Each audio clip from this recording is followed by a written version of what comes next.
So, let's talk about behavior change. Why is it so incredibly hard to make a change and actually stick with it? We always blame ourselves, right? A lack of willpower when we can't eat healthier or get to the gym. But what if the problem isn't just, well, us? We're about to see the true, lasting change is about way more than just individual choice. So here's how we're going to tackle this. Think of it like we're using a camera lens. We're going to start with a super tight close-up on the individual. Then, we'll start to pull back to see how our friends and family fit into the picture. And finally, we'll zoom all the way out to see the massive, often invisible structures that shape everything. Ready? Let's get into it. Okay, so let's dive right in. First things first, we've got to confront a really common and frankly, a really wrong assumption about how people change their ways. And this quote, wow, it just nails it. For a long time, the approach to huge public health issues like HIV was basically, just give people the facts. The thinking was, if people know the risks, then of course they'll make the logical, rational choice to protect themselves. Well, because we're not just walking calculators, right? Our behavior is this complicated soup of emotions, our relationships, our hopes, our fears. I mean, think about it. How many times have you known exactly what you were supposed to do, but actually doing it felt almost impossible? Yeah, that's because just knowing something is rarely enough to make us change. All right, so let's start with that first level of focus. Let's see how the early theories tried to crack this code by looking squarely at the individual person. Back in the 1950s, a lot of these theories were built on this idea of the rational person. They pictured us as these logical beings who weigh the pros and cons, look at all the risks, and then just create a plan. So the job of a health expert was pretty simple. Just give people the right info to tip those logical scales. And you can see that thinking right here in this neat, clean, logical path. It starts with you recognizing a risk. That sparks an intention to change. And then, boom, that intention is supposed to lead directly to a new, healthier action. It looks so simple on paper, but we all know that the road from intending to do something and actually doing it, that's where things get messy. But here's the thing. Even these very individual-focused models knew we don't live in a bubble. A huge factor in whether we even form that intention is something called subjective norms. Basically, it's all about the people who matter to us, our friends, our family. Do they approve? If they do, we're way more likely to decide to do it. And this is another crucial piece of the puzzle. Just intending to change isn't enough. You also have to believe you can. That's called self-efficacy. It's that gut feeling, that confidence that you've got what it takes to actually succeed. Without that belief, even the best intentions can just fall apart. And this is where we see the massive blind spots of focusing only on the individual. I mean, think about it. Telling a woman who is completely financially dependent on her partner to just insist on condom use totally ignores her reality. Her ability to change isn't limited by what she knows, but by her actual lack of power in that situation.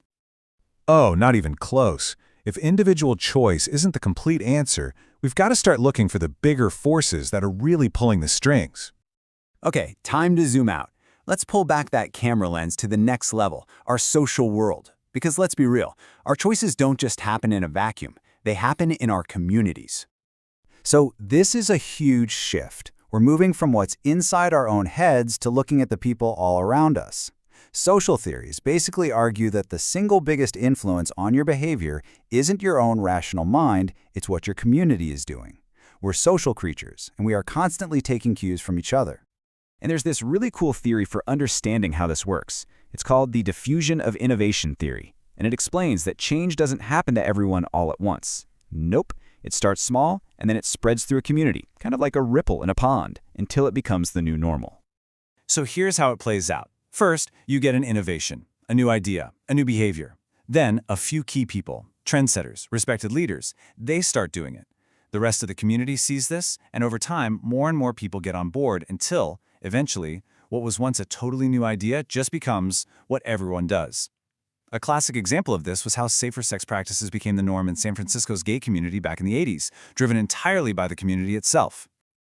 All right, time to zoom out one last time, to the widest possible view.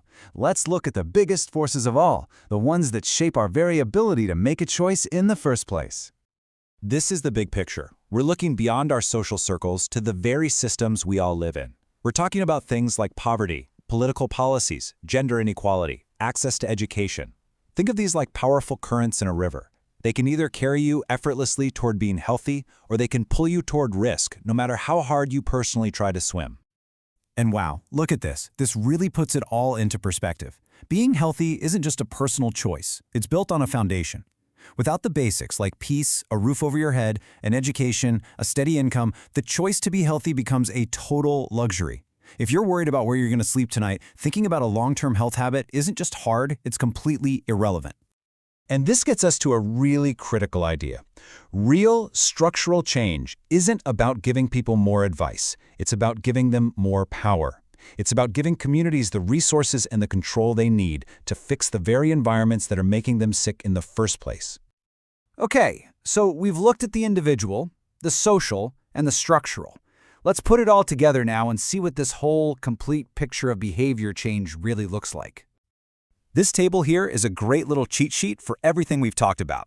At the individual level, you're focusing on personal beliefs and skills with things like health education.